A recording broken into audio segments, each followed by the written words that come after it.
Hello नमस्कार सत श्री अकाल केम छो कसे गाय करो हाल है क्या नाची यहाँ सब कैसन वाणी हाउ आर यू कैसे हैं आप लोग केमो नाचो मनक्कम खम्हा गणे हुकुम केमते अच्छंते की खबर नमस्तुभ्यं राधे राधे राम राम देवी और सज्जनों आज के इस विशेष पॉडकास्ट में मैं एक बहुत ही विशेष विषय पर मैं चर्चा करने जा रहा हूं जिसके कारण से आज लगभग ये मान करके चलें कि 60% लोगों की जिंदगी पूरी दुनिया में जो भी लोग ज्योतिष को मानते हैं उनकी तबाह हो चुकी है।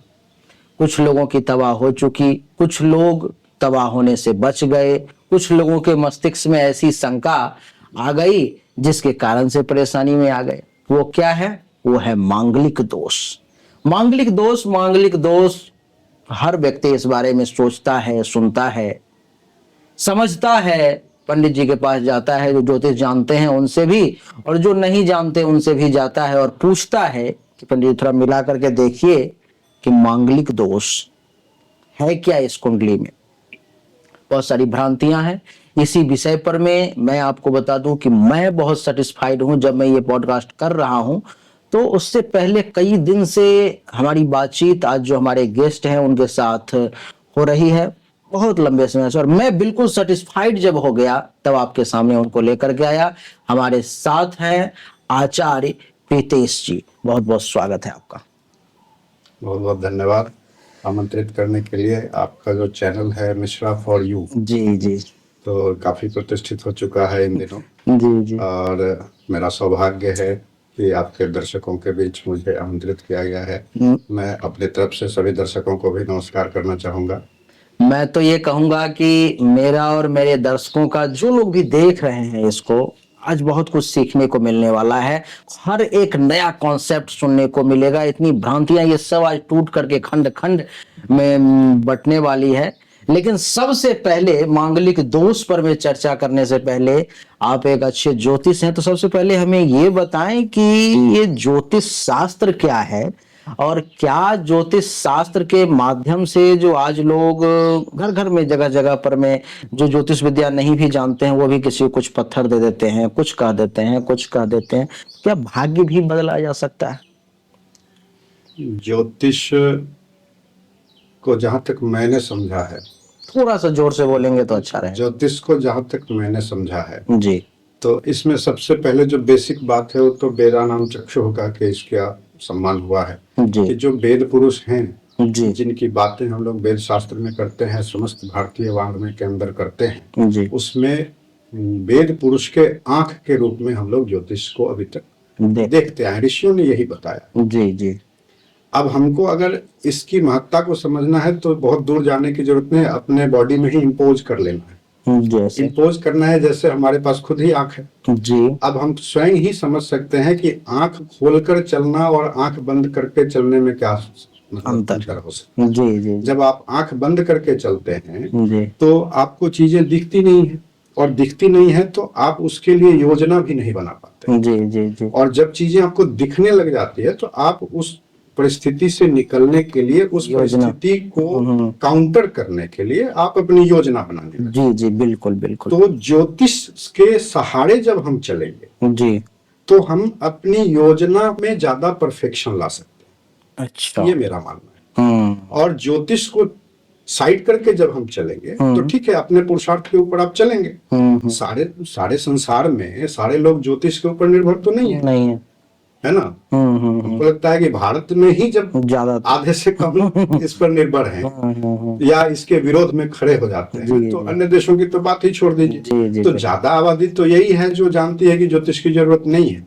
पर हमारे ऋषियों ने इसका इन्वेंशन किया कि नहीं। बहुत अच्छा आपने बताया कि बिना ज्योतिष के भी तो लोग पहुंच रहे हैं, लेकिन जो लोग ज्योतिष के माध्यम से पहुंच रहे हैं वो आसानी से पहुंच रहे हो। वो उनके प्लानिंग में परफेक्शन आ सकता है। हाँ, परफेक्शन आ सकता है। जैसे उदाहरण के लिए यात्रा मुहूर्त को हम लोग लेते हैं। ठीक है। हम लोग प्रतिदिन यात्रा करते हैं। अभी आज ही मैं आपके यहाँ आया हूँ यात्रा करने। हाँ ठीक है। तो यात्रा करने के जो नियम बनाए हुए हैं उसमें कहता है कि यदि सम्मुख चंद्रमा हो तो समस्त दोषों का नाश कर देते। ठीक है। तो हम लोगों को, मैंने अपने जीवन जी कि मैंने ज्योतिष को जीते हुए पढ़ा है। जी जी जी है ना? बिल्कुल। मेरा जो ज्योतिष से जो कनेक्शन बना है वो अपनी पारिवारिक समस्याओं को लेकर के ही बना है। अच्छा। और इसीलिए हमारे जीवन में 2-3 बड़ी गंभीर समस्याएं आई। जैसे हमारे एक पिताजी का स्वास्थ्य से संबंधित मामला था। उसके बाद मेरा अपना जीवन जब शुरू हुआ तो मेरे संतान से संबंधित मामला था। डॉक्टरों ने कह दिया था कि भाई आपका तो ये संतान जो है रहने वाला नहीं है, आज वो बच्चा खेल रहा है हमारे घर में। तो ये ज्योतिष की कृपा है। क्या पिताजी के मामले में थोड़ा सा बताएंगे, एक्सप्लेन पिताजी करेंगे? के मामले में ये हुआ था कि वो बड़े प्रतिष्ठित डॉक्टर थे अपने जमाने के, और अचानक जो है, हम लोग छोटे ही थे उस समय, और अचानक जो है सो वो पैरालिसिस के शिकार हो गए, पैरालाइज हो गए। तो परिवार हमारा परेशान हो गया, परेशान हो गया कि भाई घर के जो गार्जियन है वो वही डैमेज हो गए।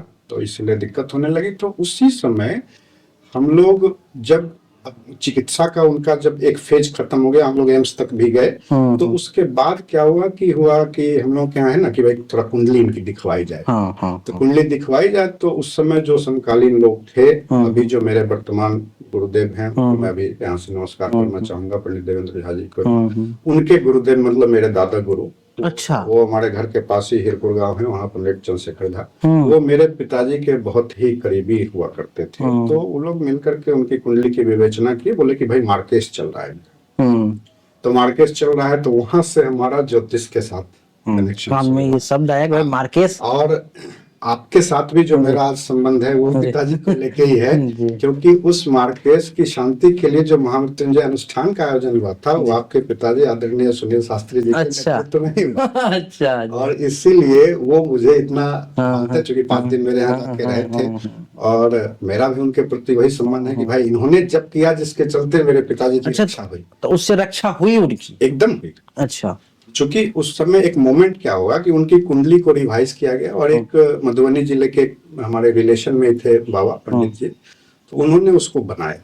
ठीक है। कुंडली को ठीक से लिखा, जो हम लोग का ट्रेडिशनल वे है मिथिला में लिखने का, उसको उन्होंने बनाया। बना करके वो आए जमदाहा हमारे घर पे देने के लिए। तो उसमें उन्होंने सन 2000 के बाद उनका महादशा अंतर्दशा की गणना को उन्होंने छोड़ दिया था। अच्छा। ठीक है। और ये कहानी है 1992 में वो बीमार पड़े थे। 93 तक तो हम लोग उनके इलाज में ही जो तौर तरीका है उसमें थे। 94 में ये सब चीजों पर विचार होने लगा कि भाई और क्या इनका डेस्टिनी है, नहीं है, इनके लिए, इनकी सुरक्षा के लिए और क्या होना चाहिए। तो उसी में जब वो कुंडली लेकर के वो आए जी, तो हमने उनसे ऐसे ही बाल सुलभ तरीके से पूछा कि बाबा, मतलब अपनी भाषा में हमने पूछा कि इसमें आपने 2000 के बाद मेंशन नहीं किया? तो उन्होंने मैथिली में ही जवाब दिया जी कि बड लिख दिलाऊं। बहुत लिख दिया। हाँ, जिसका अर्थ हुआ कि मैंने बहुत लिख दिया, अब इसके आगे क्या होगा भगवान जानते हैं, नहीं जानते। तो ये जो उनका जो वर्ड हुआ ना, ये मेरे लिए स्ट्राइकिंग वर्ड हुआ कि बड लिख दिलाऊं, बहुत लिख दिया, मतलब इसका मतलब इनकी आयु समाप्त होने वाली है। तो उसी समय मेरा इंटरेस्ट हुआ कि आखिर इनकी आयु है कितनी, ये प्रश्न मेरे मन में आया, और वहां से ज्योतिष के प्रति अनुराग मेरे मन में उत्पन्न हुआ। और फिर तो डॉक्टर ने वहां पर में उनको रिफ्यूज कर दिया कि अभी ठीक होंगे कि नहीं होंगे, ऐसा डॉक्टर ने कहते हैं? उनका ये कंडीशन था कि मतलब वो एक एस्टेब्लिश कंडीशन में आ गए कि वहां से ज्यादा उनका रिकवरी पॉसिबल नहीं था, लेकिन लाइफ सेव था। लेकिन आपने जब इनके लिए पूजा पाठ करवाया, महामृत्युंजय या और भी जो वैदिक पद्धति थी पूजा की, तो क्या उसके बाद उनके हालात में सुधार हुआ? वही उसी, अब ये तो कहानी बहुत लंबी हो जाएगी। हाँ, लेकिन दर्शकों को ये सुन के अच्छा लगेगा कि ये चीजें कैसे काम करती है। मतलब मेरा जो भरोसा ज्योतिष में बना, उसका वो टर्निंग पॉइंट वही पहला पॉइंट है जो आपके पिताजी के नेतृत्व में, सुनील भाई साहब के नेतृत्व में जो है सो वहां पे हुआ था। और बहुत उसमें हम ही जजमान बने थे, जो कि मेरे पिताजी तो बैठ नहीं सकते, और मेरे भाई साहब पढ़ने लिखने के चक्कर में दिल्ली में रह रहे थे अपनी पढ़ाई लिखाई के सिलसिले में, तो घर पे मेरा ही रहना होता था, और ये सारी तैयारी, सारी व्यवस्था मैंने ही की थी। तो इसमें वो जो महामृत्युंजय हुआ, तो उसमें योजना तो थी कि 1.25 लाख करना है, लेकिन उस समय महामृत्युंजय करने से पंडित जी लोग घबराते थे। सही बात, अभी भी घबराते हैं लोग, डरते थे उस समय, चूंकि पंडित लोगों का कॉन्सेप्ट था कि मेरे आयु की क्षति हो जाएगी। चिंता इससे हो सकती है। तो हमने जितने लोगों से संपर्क किया वो लोग रिफ्यूज कर गए। सब लोगों को उस समय आता भी नहीं था। अभी थोड़ा सा इसमें अच्छा हो गया है कि जो नए लड़के लोग हैं वो थोड़ा सा ज्यादा प्रैक्टिस में है, और उस समय इसकी दिक्कत थी, इसका अभाव था। तो मेरे जो गुरुजी हैं, चूंकि ये आपके पिताजी के भी गुरुजी हैं, तो उनके आदेश पर ये हमारे यहाँ गए थे, मतलब मेरे रिक्वेस्ट पे नहीं गए। और आपसे संपर्क भी नहीं होगी डायरेक्ट? नहीं, हमसे संपर्क भी नहीं था, लेकिन गुरुजी के साथ हम साइकिल से आपके दरवाजे पर आए थे। अच्छा अच्छा। उस समय ये निर्णय हुआ था कि भाई बोले थे कि आप जाइए करवाइए, सुनील आपको जाना है, करना है, हमारे बड़े भाई साहब, क्योंकि मेरे पिताजी उनके बड़े भाई लगते हैं। तो कहे कि आपका आदेश है तब तो फिर जाना ही है। तो 5 आदमी का टीम इन्होंने बनाया और वहां गए। जब तो अपना समय से जो होना था हुआ, बहुत भावपूर्ण तरीके से पूरा हुआ। असल कहानी यह है कि जब वो पीरियड आया, जो पीरियड आया, तो उस समय, हाँ, चूंकि 2002 ईस्वी को उन्होंने लास्ट लिखा था, और 2001 ईस्वी में हम लोगों ने जब करवाया था। अच्छा, 2001 ईस्वी। और वो जो दशा थी, राहु में मंगल की दशा थी उनकी। अच्छा, राहु की दशा में ही उनका पैरालिसिस का अटैक हुआ था। वो पूरी अभी हमको स्मरण नहीं, ध्यान नहीं, और तैयारी से भी नहीं आते उस पर में चर्चा करेंगे। हाँ, चूंकि तो ये तो रैंडम चर्चा हो गई, रैंडम हो गया। लेकिन जो मूल बात है वो हम लोग रखेंगे कि जब वो समय आया कि भाई अब एकदम एग्जैक्टली जो प्रत्यंतर में जब मंगल आए कि अब वही डिसीजन, मार्क का डिसीजन होना है कि क्या होना है। तो एक दिन ऐसे ही शाम का समय था और हम लोग अपने घर में थे। मेरे घर में मेरी एक छोटी बहन, मेरी माँ और मेरे पिताजी, 4 आदमी थे हम लोग। तो मेरे पिताजी जो है वो यूरिन के लिए जो है आंगन के तरफ, जो घर की व्यवस्था है उसके तहत उनके सुखानुसार अपनी व्यवस्था बनी हुई थी, उधर वो गए। और हम लोग अचानक सुने कि जैसे कोई बहुत बड़ा चीज गिर जाता है। अच्छा, आवाज आई? हाँ, बहुत जोर का उनके गिरने का आवाज आई। हम लोग सब लोग दौड़ के गए तो उनको देखे कि गिरे हुए हैं, सिर में उनको चोट आई बहुत जबरदस्त। और हमारी छोटी बहन जो है उनको जो लेकर के उठाई तो पूरा उसका जो कपड़ा था वो उनके ब्लड से पूरा जो है इतना ज्यादा ब्लीडिंग। तो हम लोगों को लगा कि ग्रह ने अपना काम कर दिया, किया। उसके बाद फिर हम लोग उनको उठा करके बिस्तर पे लाए, उनका ड्रेसिंग वगैरह किए, और फिर चूंकि शाम का समय था तो पट्टी उट्टी उनकी की गई। लेकिन रात भर जो है सो ब्लड उनका रिश्ता रहा, और तकिया सुबह में हम लोग लेके सुबह में फिर हम लोग उनको लेके गए डॉक्टर के पास, है ना। डॉक्टर के पास जब लेके गए तो डॉक्टर साहब ने कहा कि नहीं, इसमें स्टिच करना पड़ेगा, थोड़ा सा गहरा है, तो बिना स्टिच के ब्लीडिंग बंद नहीं, केवल ड्रेसिंग से ये बंद नहीं। तो हम लोगों ने स्टिच करा दी। और उसके बाद फिर जब का प्रभाव दिखा। यहाँ तक तो ग्रह का प्रभाव, अब जब का प्रभाव सुनिए।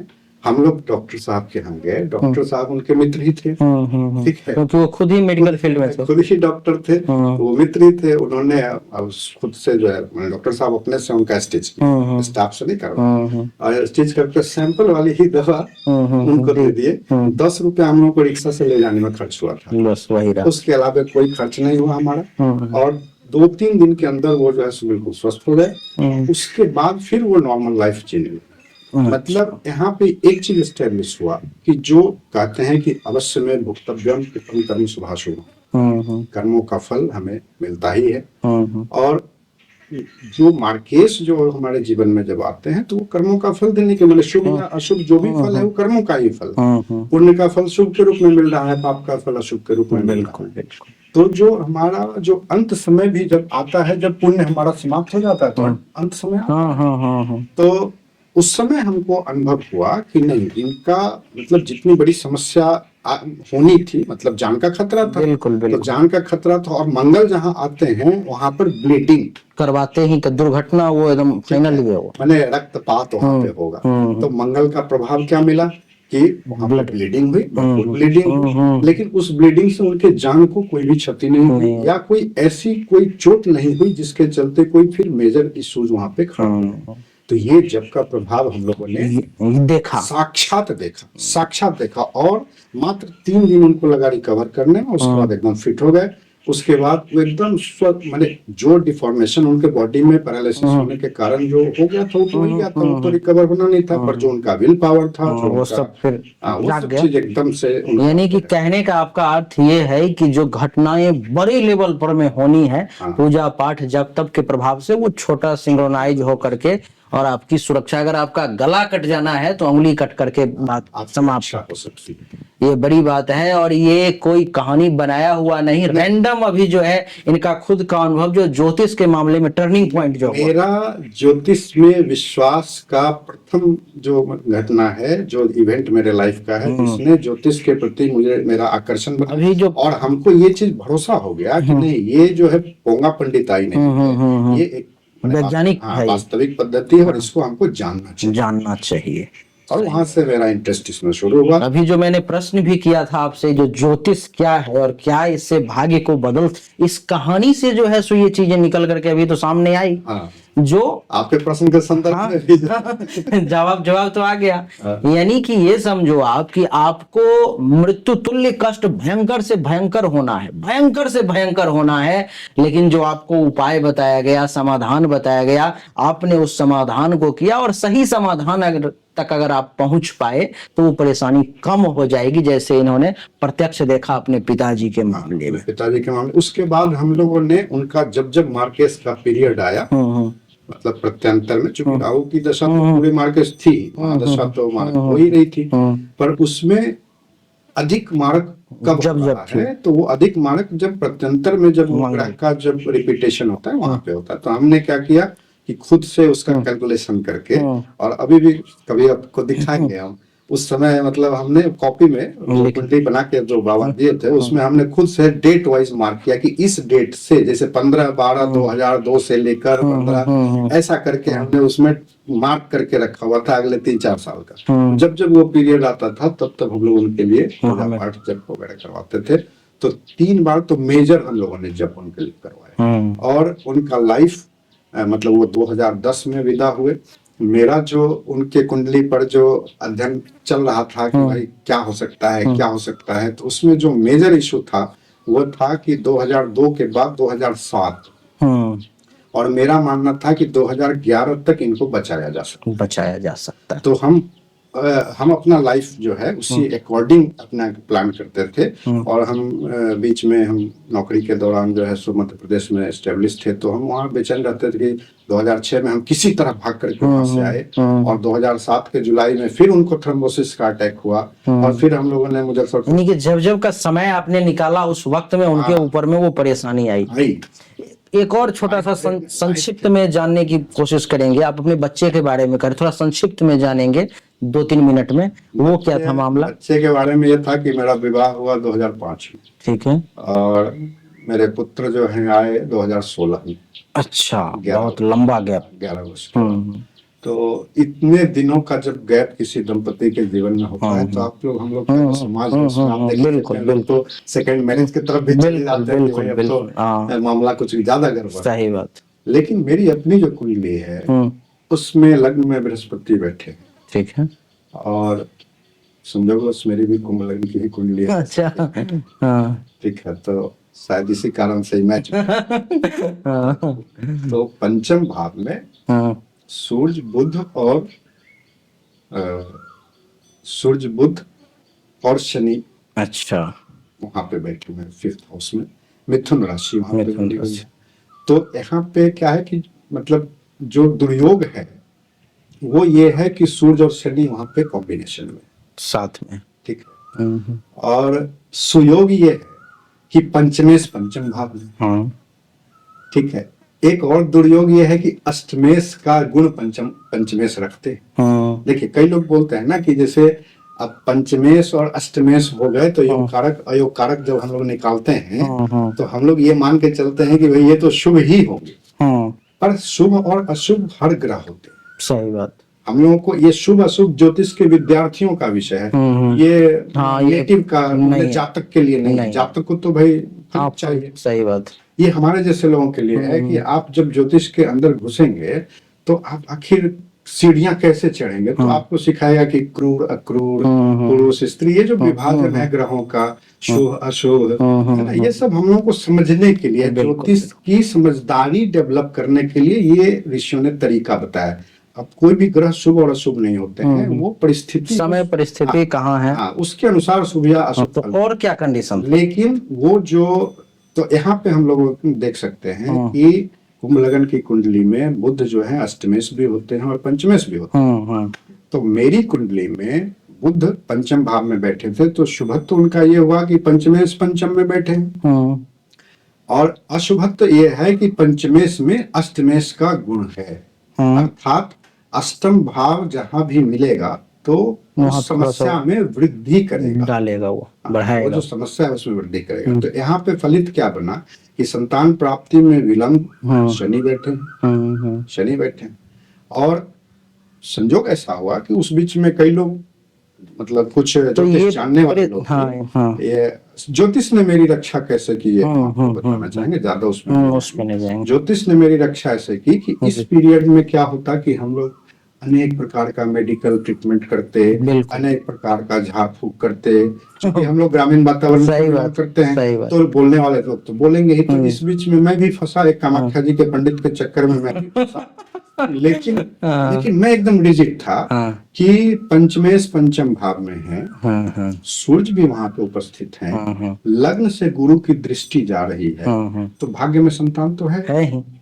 तो लड़का लड़की दोनों है या सिर्फ लड़का ही है? पहले तो पुत्र हुए, और मतलब एक मिसकैरेज हुआ शादी के 1 वर्ष बाद ही, मैंने उसी अगले ही वर्ष में, और उसके बाद से फिर कंसीव हुआ वही 10 वर्ष के बाद, और उसके लिए भी डॉक्टर ने कहा दिया कि भाई ये तो जीवित रह ही नहीं सकता है।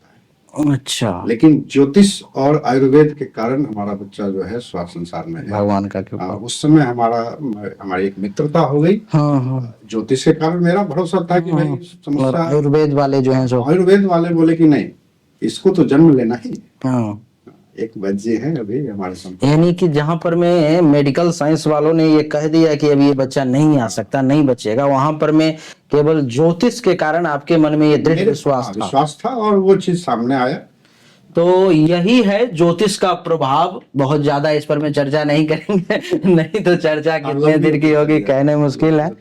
तो यही है ज्योतिष का प्रभाव। कैसे इनका टर्निंग पॉइंट हुआ कि पिताजी की जिंदगी, अगर ये ज्योतिष के क्षेत्र में इंटरेस्ट नहीं रखते, नहीं जानते, नहीं पढ़ते, तो शायद वो नहीं बच पाते, पहले भी जल्दी जा पाते, ऐसा भी हो सकता था।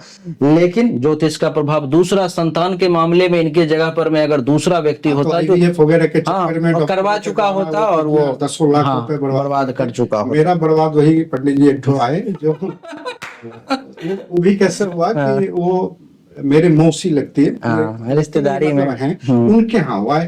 अब सारे कुटुंबों में इस बात की चर्चा थी कि भाई उनका तो इस समस्या है, सब चाहते थे किसी तरह कोई भी बेटा बेटी कुछ भी हो जाए। तो मौसी हमारी माँ को ट्रैक की, वो पंडित जी आए हुए हैं और ऐसे ऐसे जो ऐसे बोल रहे हैं, तो मेरा कबीर नाम है, तो उसको थोड़ा कहो थोड़ा सा इनसे बात करें। तो हम थोड़ा सा दुविधा में पड़ गए कि माँ और मौसी दोनों एक मत है, देखते हैं एक मत है, तो अब विरोध करने का तो अर्थ है कि भाई घर में टेंशन परेशानी होगी, मतभिन्नता होगी। तो हमने उनकी बात मान ली। तो वो पंडित जी आए और उन्होंने अपना जो भी प्रयोग करना था उन्होंने किया कि हम ऐसे करते हैं वैसे करते हैं, पर उसका कोई प्रभाव हमको पड़ा नहीं, दिखा नहीं। जैसे हम लोग ये मान के चलते हैं कि जब आप कोई प्रयोग करते हैं तो प्रयोग का असर 1 वर्ष के अंदर मिलना चाहिए। बिल्कुल बिल्कुल मिलना चाहिए। अगर वो चीज आपको नहीं मिलता है तो इसका मतलब है कि वो प्रयोग सफिशिएंट नहीं था, फिर दूसरे प्रयोग की आपको आवश्यकता है। जैसे अभी भी हम लोग रेमेडी में कई पूजा अनुष्ठान करते हैं, तो उसमें ये भी देखना है कि पूजा कारगर हुई कि नहीं हुई, सफल हुई कि नहीं हुई, ये भी देखने का तरीका है। लेकिन लोग उस पर उतना विचार नहीं करते हैं। तो वो हमको अपना लगता है, अपने मेरे मन में लगता है कि वो बहुत कारगर नहीं हुआ। लेकिन बाद में जब योग बना तो एक तंत्र जानने वाले से हमारी मित्रता हो गई अचानक।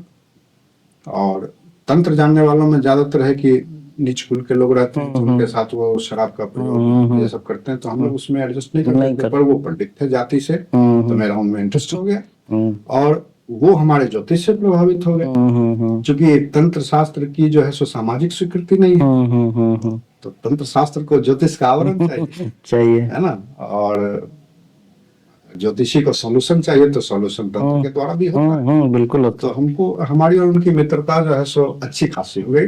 तो उन्होंने मेरी समस्या को ऐसे ही चर्चा चली, तो कहा कि आप ज्यादा क्यों परेशान होते हैं, हम प्रयोग करेंगे तो हो जाएगा। तो उन्होंने अपना उनका प्रयोग को मैं कारगर मानता हूँ। उन्होंने अभी तो संतान समस्या में हम लोग चले गए, लेकिन ये बहुत तथ्यपूर्ण बात मैं आपसे कहना चाहूंगा कि संतान पक्ष में जो लोग भी परेशानी महसूस करते हैं, वो लोग इस तथ्य को इग्नोर करते हैं कि कोई जो पूर्व में जो मिसकैरेज होता है हम लोग उसको इग्नोर करते हैं, लेकिन जो जीव आपके यहाँ नहीं आ पाया वही जीव दूसरे जीव को प्रतिस्पर्धा के कारण आने से रोक सकता है।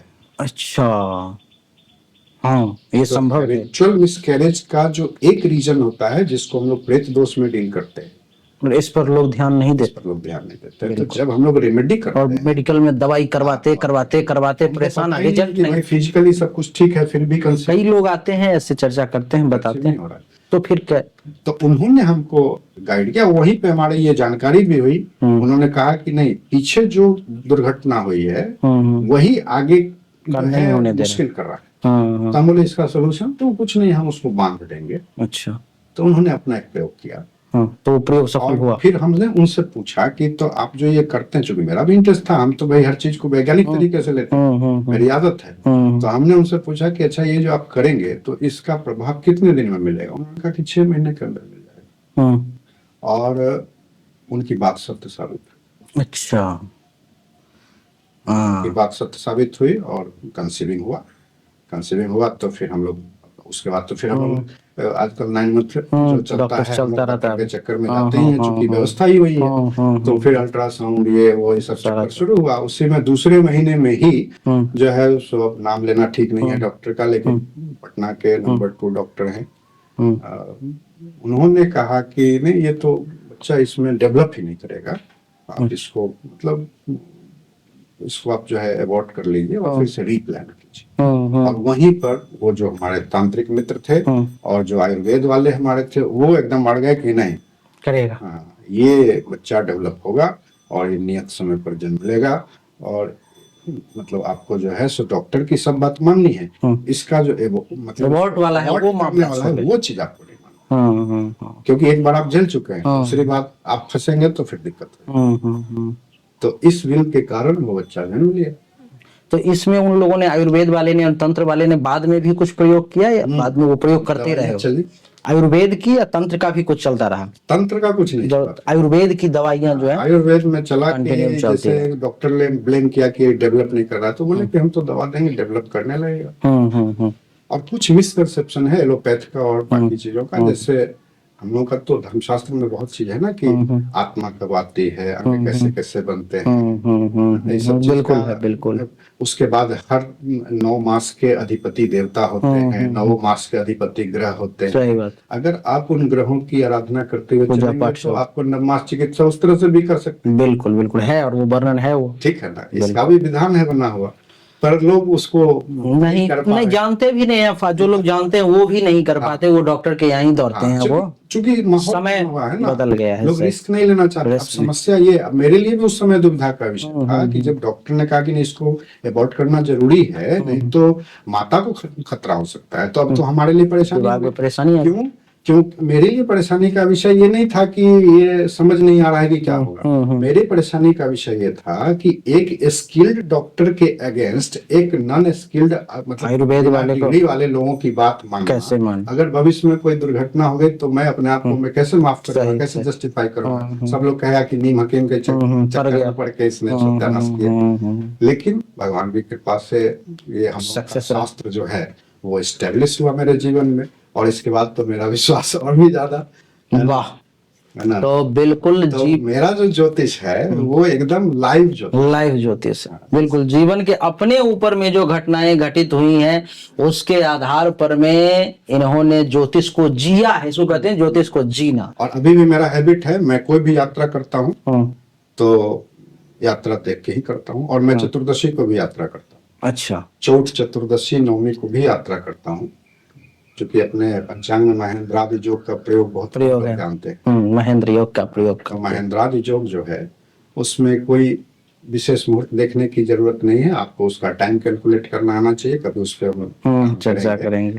तो मैं हमेशा उसको प्रयोग में लाता हूँ। यानी कि मुहूर्त का महत्व है, मुहूर्त जैसे ज्योतिष में जो जो रेमेडी है, रेमेडी का ही पार्ट है मुहूर्त। अच्छा, मुहूर्त को आप रेमेडी समझ के चलिए तो ज्यादा इजीली उसको आप समझ पाएंगे। क्यों इसको समझिए आप रेमेडी? क्योंकि तो आपने सुना किस प्रकार से इनके जीवन में परेशानी एक के बाद एक आई और उसको ये मूल में रख करके इन्होंने ज्योतिष पर में रिसर्च किया और उस समस्या का समाधान भी पाया। उसके बाद ये ज्योतिष में भरोसा करने लगे।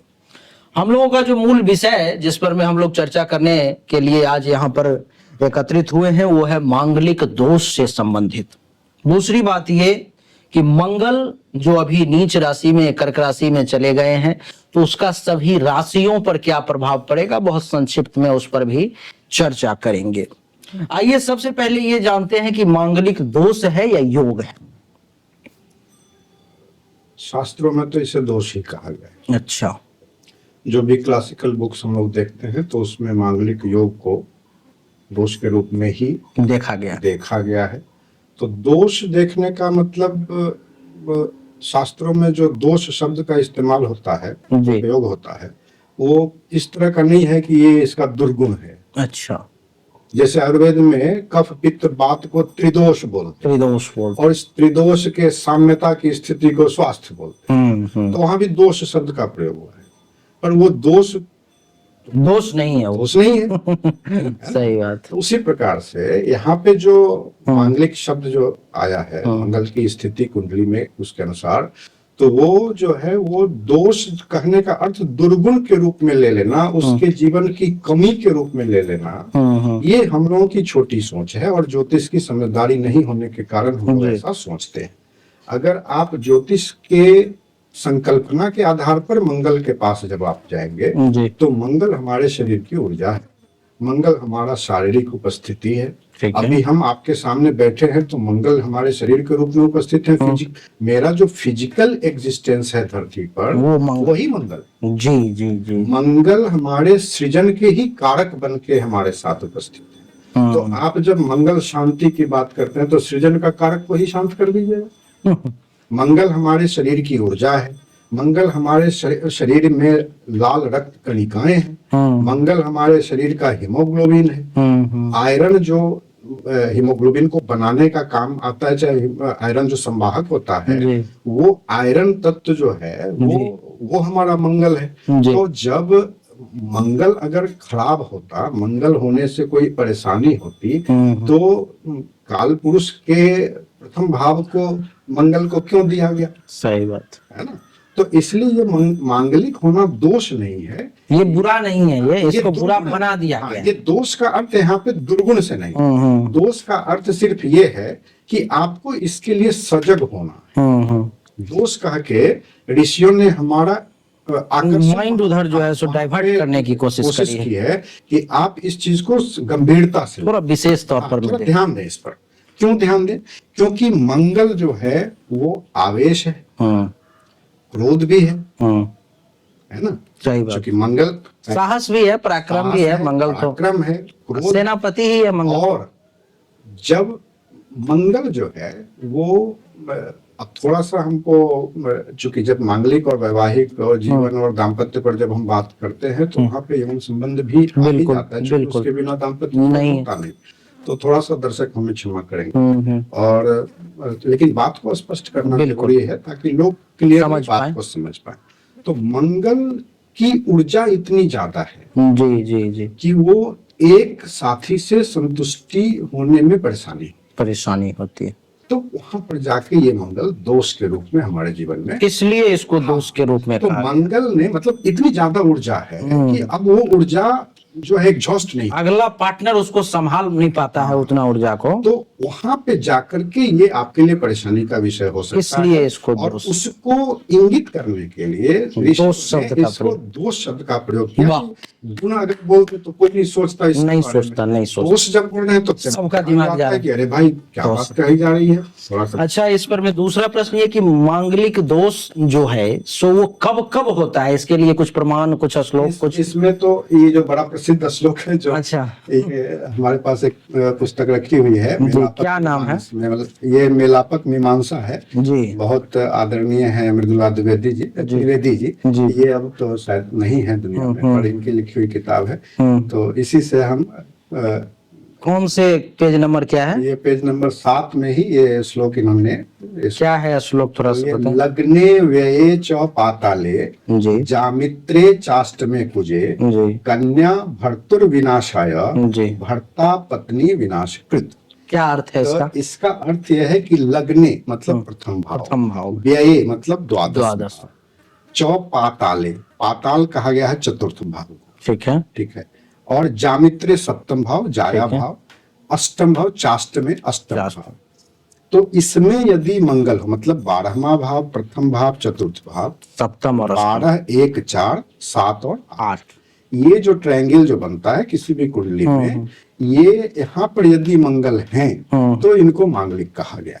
अब लेकिन उसमें श्लोक में थोड़ा सा और विशेष चीज जो है, अब जो इसका जो दूसरी पंक्ति जो इसकी है, यही सारे विवाद का जड़ है। वो क्या है कि कन्या भर्तु विनाशाय, माने ऐसी कन्या जो है अपने पति का नाश कर देती है, और भर्ता पत्नी विनाशकृत।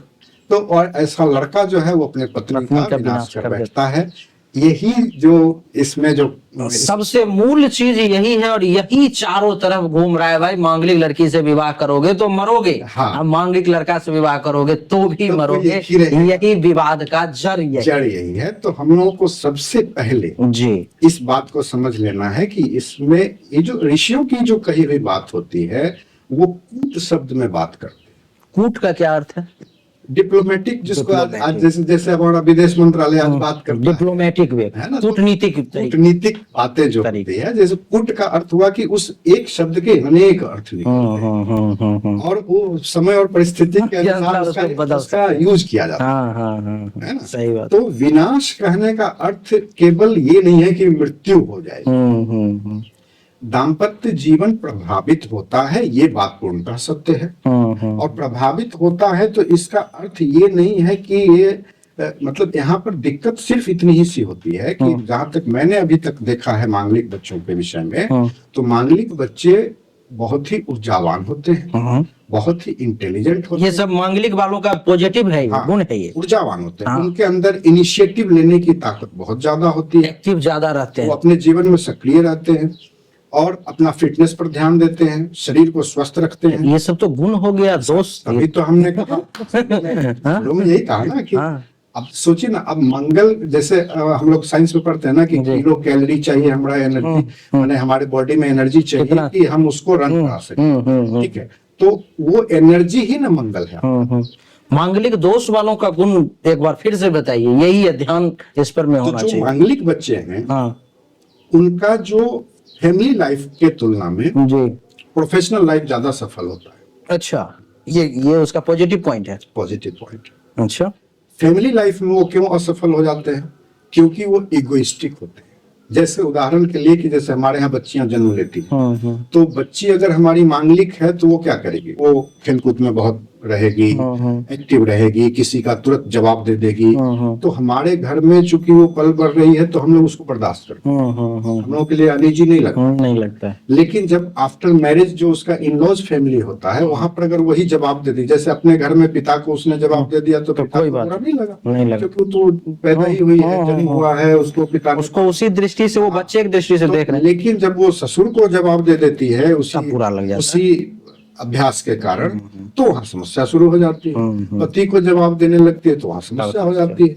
चूंकि ईश्वर ने पुरुष और स्त्री की प्रकृति को जो बनाया है, तो पुरुषों को इगोइस्टिक बनाया है और स्त्रियों से हम सॉफ्ट स्किल की अपेक्षा करते हैं। जो भाई मतलब ये कंप्यूटर का जो हार्डवेयर और सॉफ्टवेयर है ना, तो पुरुष जो है सो हार्डवेयर है और परिवार की स्त्री जो है वो सॉफ्टवेयर। तो अब जब वहां जब हार्डवेयर वाला दिखने लगता है तो थोड़ा लोगों को अनईजी लगता है, वहां पे विरोध होने लगता है और धीरे धीरे अब अगर लोग समझदारी से, जबकि वो उसका स्वाभाविक गुण है, उसका गुण है, और उसी गुण के कारण वो एग्रेसिव है, उसी गुण के कारण अपने ऑफिस में उसको कोई टॉर्चर नहीं कर सकता है, उसी गुण के कारण वो लीडरशिप में है, उसी गुण के कारण वो अपने टीम को लीड कर सकती है, पुलिस, सेना, फौज, मेडिकल, प्रोजेक्ट पर अच्छे से काम कर सकती है, दूसरों से बेहतर काम कर सकती है। लेकिन वही चीज उसके घर में आकर के परेशानी के कारण। परिस्थिति के अनुसार, यानी कि कहाँ पर में हाँ, वो वाली तो बात हो गई। वहाँ उनके अंदर, अच्छा, मंगल का एक जो सबसे बड़ा फीचर है वो क्या है कि मंगल वाले लोग ट्रुथ पे भरोसा करते हैं। सत्य पे हमेशा। हाँ, वो हमेशा दाएं बाएं नहीं बात करेंगे, स्ट्रेट फॉरवर्ड, मतलब आमने सामने की। बातों को घुमा करके बात करने वाली वो नहीं। कूटनीति में नहीं जाते, वो सीधा फाइट करेंगे। आपको पसंद है तो ठीक है, नहीं तो आप राम राम। चूंकि मंगल तर्क शक्ति भी है, मंगल जो है हमारा लॉजिकल पावर भी है। बिल्कुल। तो जब मांगलिक लोग जो होते हैं वो हर चीज को लॉजिकली प्रूफ करेंगे, वो अपने क्रोध को भी जस्टिफाई करेंगे कि हमने ऐसे ही थोड़ी क्रोध किया है। सही बात भाई, कारण है। ठीक है? तो इन लोगों को कन्विंस करना मुश्किल हो जाता है। तो दूसरी परेशानी क्या है कि ऐसे बच्चे गार्जियन से कन्विंस जल्दी नहीं होते हैं, सेल्फ कन्विंस्ड होते हैं। मांगलिक लोग क्या होते हैं? सेल्फ कन्विंस्ड होते हैं। तो ये जो मेन इनका जो मेरिट है ना, वो फैमिली लाइफ में डिमेरिट के रूप में आता है। बाकी जो है सो अगर कार्य क्षेत्र में बढ़िया है, हाँ, कार्य क्षेत्र में बढ़िया है, एकदम फैमिली में अगर वो थोड़ा सा मिला जुला कर चले तो। इसीलिए जी मेरे जैसे लोग जी जब मांगलिक समस्या लेके आते हैं जी, तो हम इनका इलाज ये नहीं जानते हैं कि इनको रत्न पहनाना चाहिए। मेरा कहना है कि इनकी काउंसलिंग की जरूरत है, इनको एस्ट्रोलॉजिकल काउंसलिंग चाहिए कि भाई आप अपना स्वोट एनालिसिस, स्ट्रेंथ और वीकनेस का एनालाइज कीजिए। आपका जो स्ट्रेंथ है वो कहीं जाके वीकनेस तो नहीं बन जा रहा। जैसे मान लीजिए हमें किसी से बहुत मोह है, अब जैसे किसी को पैसे कमाने का सुर है, चाह है, तो एक हद तक वो अच्छा है, लेकिन एक सीमा के बाद वो पागलपन जब हो जाए तब वो एक सीमा के बाद वो विकृति है। सही बात। तो उसी प्रकार से हम लोग का जो गुण है वो कब दोष बन जाएगा, इसका तो ध्यान हमें रखना ही पड़ेगा ना। और यहीं पे बुद्ध का रोल होता है। अच्छा। यहीं पे बुद्ध का रोल होता है। तो जिसकी कुंडली में बुद्ध और गुरु की स्थिति अच्छी है, वो अपने मांगलिक दोषों पर अच्छे से नियंत्रण कर सकते हैं और वो अपनी समस्याओं का समाधान कर लेते हैं विद इन फैमिली। जैसे पारिवारिक विवाद तो सबके अंदर है, क्यों है? क्योंकि ईश्वर यही चाहते हैं। क्यों चाहते हैं? क्योंकि जो नैसर्गिक व्यवस्था है वो यही है। कहते ना कि पुरुष जो है वो मार्स से आया है और स्त्री वीनस से आई। तो काल पुरुष का जो प्रथम भाव है मेष राशि के अंदर आता है। सप्तम भाव जो जाया जिससे हम लोग देखते हैं, देखते हैं, वो तुला राशि में आता है। तो मंगल और शुक्र, मंगल पुरुष है, शुक्र स्त्री है। तो मंगल और पुरुष जो है, मंगल और शुक्र जो है वो एक दूसरे के पूरक होते हैं। सही बात, ठीक है। तो इन पर अगर शुभ ग्रह की दृष्टि आ जाए तो ये लोग क्या करते हैं कि ये अपने आप में बैलेंस कर जाते हैं। अगर शुभ दृष्टि का अभाव होता है तो परेशानी, तो फिर ज्यादा परेशानी। यानी कि मांगलिक दोष जो है सो सिर्फ परेशानी की बात नहीं है, इसके कई सारे पॉजिटिव एस्पेक्ट हैं जो इन्होंने आपको बताए। अब हम लोग इस पर में ज्यादा चर्चा विशेष नहीं करेंगे। अब जैसे कि आपने इस प्रश्न का भी, मेरा जो तीसरा प्रश्न था कि मांगलिक दोष की पहचान कैसे की जाती है, तो आपने एक बात और कहनी थी कि जैसे हम लोगों ने लग्न में देखा 12, 1, 4, 7 और 8, तो ये हमें चंद्रमा से भी देखना है, चंद्र कुंडली से भी देखना है, से भी देखना है। और जो आंशिक और पूर्ण मांगलिक की जो बात जो होती है, तो जो कुंडली चंद्रमा से भी ये इन्हीं भावों में, चंद्रमा से इन्हीं भावों में, चंद्र कुंडली से 12, 1, 4, 7, 8, 4, 7, 8 में मंगल की स्थिति अगर हो जाए और लग्न से भी हो जाए तो वो पूर्ण मांगलिक होती है। अच्छा, पूर्ण मांगलिक ये है कि चंद्र कुंडली और लग्न कुंडली दोनों से अगर मांगलिक है तो पूर्ण मांगलिक। अगर एक से है और एक से नहीं है तो आंशिक मांगलिक का। अच्छा, दूसरे भाव को भी कई ऋषि ने उसका दूसरा भाव दक्षिण भारत में विशेष रूप से लिया जाता है। तो असल चीज क्या है ना कि जो हमारे कुंडली का जो 7th हाउस 8th हाउस है, तो 7th हाउस जो है वो तो स्पाउस का हो गया, पुरुष की स्त्री में, पुरुष की कुंडली में स्त्री का, स्त्री की कुंडली में पुरुष का। और अष्टम भाव जो होता है वो स्त्री का धन भाव, कुटुंब भाव के रूप में आता है। जो हमारा स्पाउस है उसका दूसरा भाव, जो दूसरा भाव मतलब धन, कुटुंब इत्यादि जो है, परिवार, वो परिवार जो है जहां से वो बच्ची या बच्चा हमारा आएगा वो हमारा 8वां भाव बताता है। तो जब मंगल की कोई भी ऐसी स्थिति जो सप्तम या अष्टम भाव को प्रभावित कर रही हो, या तो उपस्थिति के द्वारा या दृष्टि के द्वारा, तो वो ज्यादा खतरनाक होता है। एक बार फिर से बताइए। जैसे आपका प्रश्न था कि द्वितीय भाव में भी मंगल की स्थिति को मांगलिक में माना जाता है, तो ऐसा क्यों? आपका प्रश्न है। मेरा उत्तर यह है कि दक्षिण भारत में द्वितीय भाव को माना जाता है, अपने उत्तर भारत में इसको नहीं माना जाता। मेरा व्यक्तिगत मेरी राय है कि द्वितीय भाव को मानना चाहिए। ठीक, दोनों बात कह दिया। अब है कि क्यों मानना चाहिए? क्योंकि कहीं भी मंगल जब बैठे हुए हैं तो जब वो अपने पोजीशन के द्वारा, माने जिस भाव में बैठे वहां के कारण, जैसे 12 में बैठे हैं तो हम लोग का जो लाइफ चल रहा है तो उसमें द्वादश भाव जो है वो शयन कक्ष का भाव, निद्रा का भाव है और शारीरिक सुख का भी भाव है। तो वहां फिर लग्न, मतलब बिना लग्न के तो हम कोई चीज प्राप्त कर ही नहीं सकते। कहानी तो लग्न और सप्तम की ही चल रही है। जी। ठीक है, तो लग्न और सप्तम तो डायरेक्टली इन्वॉल्व है, लेकिन उसका सपोर्टिंग हाउस जो है, फोर्थ हाउस सुख का हो गया और एट्थ हाउस जो है वो हो गया उसके कुटुंब का या लग्न के लिए आयु का भाव हो गया। बिल्कुल। और उसके स्पाउस के लिए कुटुंब का भाव हो गया, कुटुंब परिवार। यहाँ पर जहां भी मंगल बैठ करके 7th हाउस और 8th हाउस को मतलब वो प्रभावित कर रहे हैं दृष्टि के द्वारा या अपनी उपस्थिति के द्वारा, तो मांगलिक दोष पर अलर्ट होने की जरूरत है। वहां भी उसको भी, यानी कि सेकंड को भी, द्वादश भाव में अगर मंगल बैठे हैं तो चौथी और 8वीं दृष्टि उनकी हुई। बिल्कुल। तो चौथी दृष्टि कहाँ जाएगी? तीसरे भाव पे जाएगी। बिल्कुल। और 8वीं दृष्टि जाएगी सप्तम भाव पर। तो द्वादश भाव जस्टिफाई हो गया। जी बिल्कुल। अगर लग्न में मंगल है तो सप्तम दृष्टि सप्तम भाव पर और अष्टम दृष्टि उसके अष्टम भाव पर जाएगा, तो स्त्री के कुटुंब भाव पर चला गया। तो 7th हाउस 8th हाउस दोनों भाव प्रभावित हुआ। बिल्कुल। तो लग्न में बैठे हुए मंगल जो है जस्टिफाई हो गए मांगलिक दोष के रूप में। बिल्कुल।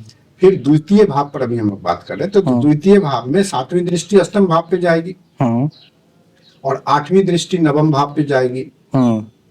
ठीक है। तो अष्टम भाव यहाँ पे प्रभावित हुआ ना, तो इसीलिए दूसरे भाव को भी जो है सो रखना चाहिए, उसको भी कंसिडरेशन में रखना है। और दूसरा भाव हमारा मुख, हमारा टेस्ट, हमारा पब्लिक फेस। बिल्कुल। सेकंड हाउस हमारा पब्लिक फेस है ना। तो जैसे अभी कुंभ लग्न वालों के लिए पब्लिक फेस है कि गुरु जी है, चूंकि सेकंड हाउस मीन राशि गुरु का भाव है, तो इसलिए गुरु जी हो गए। आपका पब्लिक फेस गुरु जी का है भीतर से, चाहे आप जो हो पब्लिक आपको समझ रहे कि बड़ा ज्ञानी है। सही बात। ठीक है। तो सेकंड हाउस में जब पापक ग्रह बैठ जाएंगे तो वो आपकी वाणी को दूषित करेंगे, आपके खान पान को दूषित करेंगे। ठीक है।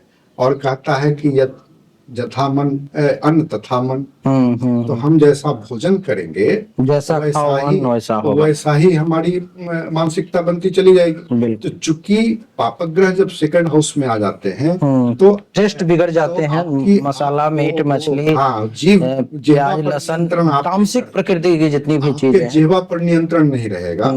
अब राहु वहां पे आ जाएंगे तो फास्ट फूड और वो जंक फूड इस सब की तरफ आपको ले जाएंगे, मंगल स्पाइसी की तरफ ले जाएंगे, शनि जो है उसको तो कुछ भी करवा देंगे, शनि और राहु वाणी को भी खराब कर देंगे, करवा कर देंगे, क्या करेंगे कि आपका शब्द गड़बड़ कर देंगे, गाली परेशानी उसके कारण शुरू हो जाएगी।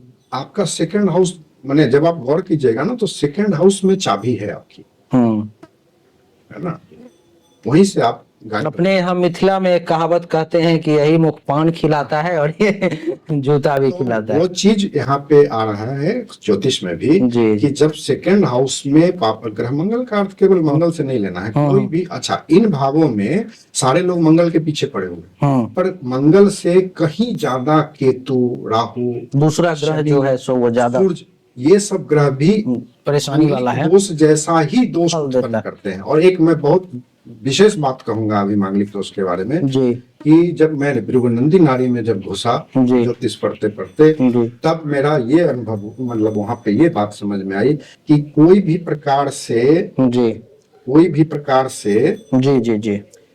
मांगलिक नहीं है, मतलब ना आंशिक है ना पूर्ण है, मतलब ना लग्न से मांगलिक है और ना चंद्र से मांगलिक है। उसके बावजूद यदि चंद्रमा और मंगल एक दूसरे के ट्रायंगल में हैं, अच्छा, तो जो ये क्रोध की जो समस्या है वो रहेगी। वो उसमें भी रहेगी, और वो भी मांगलिक सदृश ही प्रभावित करता है। नहीं, मांगलिक इसके प्रभाव अलावा का भी एक ही अर्थ आप समझिए कि वो जातक क्रोधी है, बहुत ज्यादा ऊर्जा है उसके पास में, अगर उसको सही व्यक्ति ऊर्जा को सही डायरेक्शन देने वाला मिल जाए तो फिर वो सही रास्ते वहीं पे गलती होती है, वहीं पे गलती होती वहीं पे गलत हो जाता है। है। अच्छा, मांगलिक दोष और की दूसरा क्या है कि समय रहते, मतलब युवावस्था जिस समय आपका व्यक्तित्व स्टेब्लिश हो रहा है, बिल्कुल।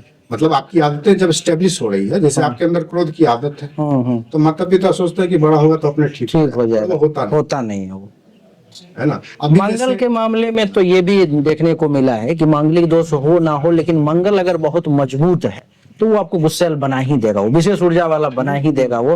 तो इससे ऐसा नहीं कि मांगलिक दोष है तभी जाकर के ये परेशानी होगी, काम ही है ना, उड़ जाते ना वो। जब मांगलिक दोष को 3 प्रकार के बारे में चर्चा करते हैं, आंशिक मांगलिक, जैसे अभी आपने पूर्ण मांगलिक की बात करी, आंशिक मांगलिक, उच्च मांगलिक, पूर्ण मांगलिक, आंशिक मांगलिक भी कुछ होता है। वही आंशिक बोला ना कि जैसे लग्न से हुआ, आधा हुआ तो चंद्र से नहीं हुआ, या वो चंद्र आंशिक से हो हुआ लग्न से नहीं हुआ तो आंशिक हो गया। अच्छा, और दोनों से है तो वो पूर्ण तो वो पूर्ण मांगलिक, पूर्ण मांगलिक और ये उच्च मांगलिक तो हमने अभी तक नहीं सुना है, आपके प्रश्न में आ रहा है। तो हाँ, वही कहने का अर्थ वही है, उच्च मांगलिक जो है जो पूर्ण मांगलिक को लेकर के ही है, जो विशेष तौर पर में उसमें दो ही हमने अभी तक सुना है।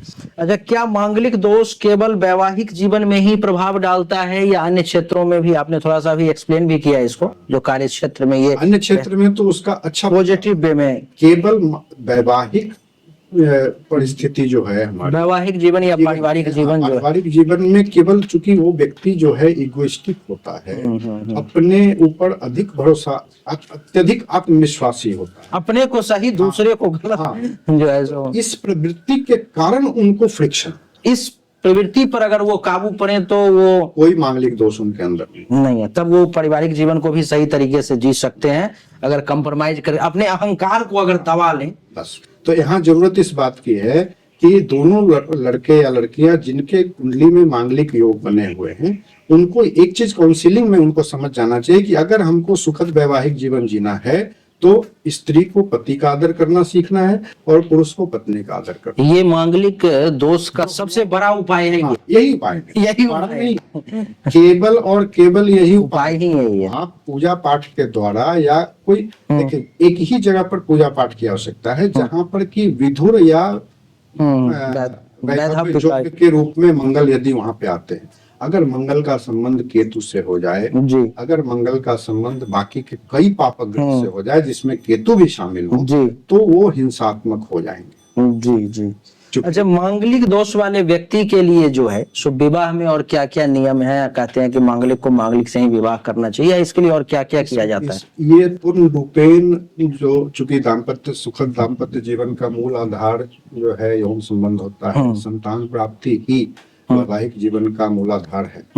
तो विवाह जैसी संस्था ही इसलिए बनी क्योंकि हमें संतान प्राप्त करना है। बिल्कुल। और संतान प्राप्त करने के लिए स्त्री पुरुष को संबंध बनाना पड़ता है। तो ये जो मांगलिक से विवाह करने का एकमात्र जो इंडिकेशन है वो ये है कि चूंकि दोनों का एनर्जी लेवल सेम होगा तो वो सेटिस्फाइड होगा, यौन संतुष्टि पूर्ण रूप से उनकी होगी, तो वो एक दूसरे को छोड़ के नहीं भागेंगे।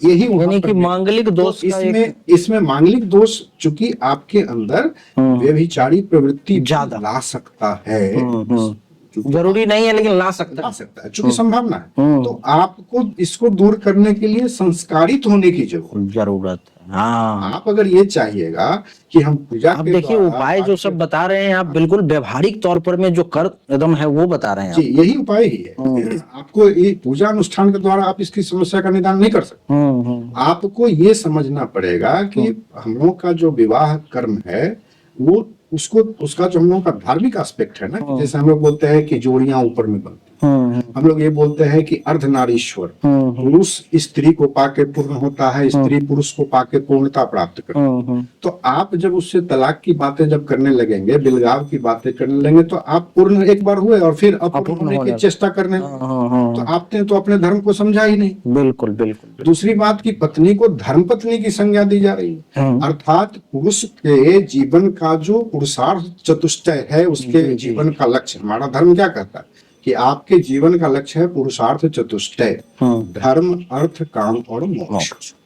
तो इस चीज की प्राप्ति, ये लक्ष्य है आपका। साधन आपको गृहस्थाश्रम मिला और उस साधन में आपको धर्मपत्नी उपलब्ध कराई।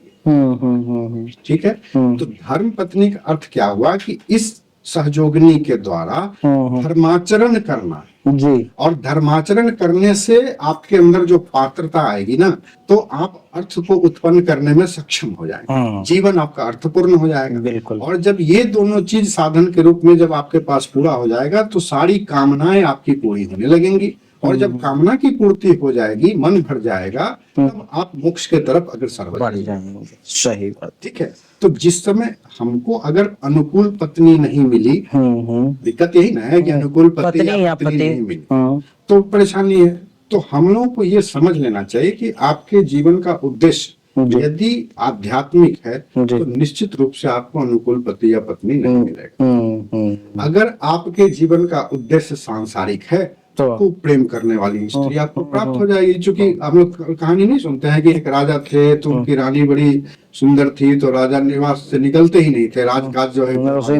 तो स्त्री अगर आपकी बहुत प्रेमपूर्ण व्यवहार करने लगे तो व्यवहारिक दोष आपका उत्पन्न होगा कि आप कार्य लायक भी नहीं रह पाएंगे, आप अपने मूल कार्य से भी विमुख हो जाएंगे। इसीलिए प्रकृति ने ही ऐसी व्यवस्था बनाई है कि आपको थोड़ा बहुत तो टसन रहेगा। अच्छा, मांगलिक दोष भंग कब कब हो जाता है? कुछ नियम इसके अगर सामान्य जो आम जनता समझ सके। मांगलिक दोष का जो भंग होने का है, सबसे पहला चीज तो है कि मांगलिक दोष को नहीं देखना है। अच्छा। हमको ये देखना है कि पुरुष की कुंडली अगर हमारे पास आई तो पुरुष को स्त्री कैसी प्राप्त होगी, ये देखना है। ये देखने के लिए सप्तम भाव, सप्तमेश की स्थिति और शुक्र की स्थिति हमको उसके कुंडली में देखनी है। ये जीवन उनको जो मिला है उसमें शुक्र की स्थिति और सप्तम भाव भावेश की स्थिति के अनुरूप ही उनको कन्या प्राप्त होने वाली है, चाहे वो कितना भी मेलापन कर, कुछ भी कर ले, लेकिन जो मिलने वाली है वही आएगी। क्योंकि आपका कर्मफल उनसे बंधा हुआ है ना। आप अपने जीवन का जो कर्मफल प्राप्त करने के लिए इस धरती पर आए हैं वो उसी स्त्री से बंध के ही संभव है। कहीं आप ये तो नहीं कहना चाह रहे हैं कि पहले से ही डिसाइडेड है कि आपको पार्टनर जो है जो कौन मिलेगी और कौन मिलेगा? डिसाइडेड है। डिसाइडेड। तब इतना ज्यादा जो है सो खोज नहीं करना चाहिए। नहीं कर, पुराने लोग, हमारे पूर्वज लोग नहीं करते थे। पूर्वज लोग कुंडली मिलाने की क्या जरूरत है? मैथिल ब्राह्मणों में तो नहीं मिलाते। हमारे यहाँ पर मिथिला में कुंडली मिलाने की परंपरा नहीं है। यानी कि डिसाइडेड ही है, आपको ज्यादा परेशान। विवाह नहीं हुआ है मिला के। सही बात है। हमको लगता है आपका भी नहीं हुआ होगा। हाँ, मेरा भी विवाह जो है सो कुंडली मिला मेरे पिताजी का नहीं हुआ था। मिथिला में तो परंपरा ही नहीं है। दादा दादी जी का नहीं हुआ था। लेकिन अभी ये ज्यादा चर्चा चलती है। ये हो गया ना कि अभी टूट भी ज्यादा रहे हैं शादी, इस कारण से। अभी क्या हो गया है कि देखा देखी वाली बात हो गई। हम लोग अपनी कुल परंपरा की अवहेलना करने का जो है अभ्यास बना लिया। तो अब क्या है कि जब आप अपनी परंपरा से कटेंगे ना, तो चूंकि आप सामाजिक हैं तो कहीं ना कहीं कोई ना कोई परंपरा में अपने को जोड़ेंगे। जी। और ये काम जब आप ये भी एक परंपरा ही हो गया। अब जैसे कैसे हम लोग बट सावित्री छोड़ के करवा चौथ करने लगे। सही बात। तो हमारी परंपरा तो नहीं है, पश्चिम की परंपरा है। बिल्कुल। लेकिन अब देखा देखी हो रहा है तो इससे क्या हो रहा है ना कि आप अपने मूल से जब कटते हैं तो आपको समस्याएं आएंगी, क्योंकि आप तो कट गए हैं ना। जी।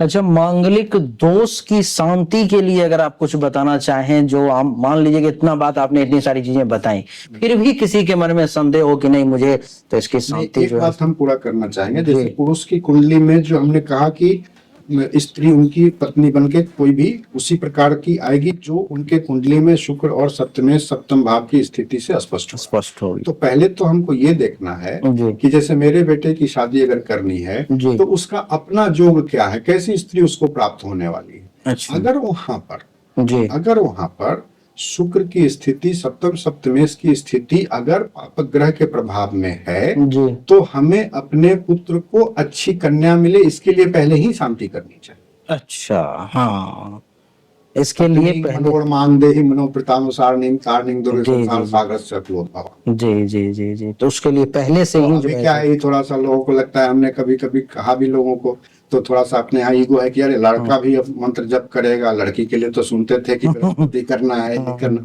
तो ये सब थोड़ा सा इगोइस्टिक होकर के लोग सोचते हैं, लेकिन अगर हम ज्योतिष पर भरोसा करते हैं तो ज्योतिष तो भाई मार्गदर्शन कर रहा है आपका। बिल्कुल। तो अगर आपकी कुंडली में अच्छे योग नहीं है तो उस योग को अच्छा बनाने के लिए पहले ही आपको सजग हो जाना चाहिए। उसके जो उपाय हैं वो सारी चीजें करना आपको चाहिए। पहले करना। आप पहले से करेंगे तो कोई ना कोई अच्छे परिवार में आपका संबंध हो जाएगा, समाधान मिल जाएगा।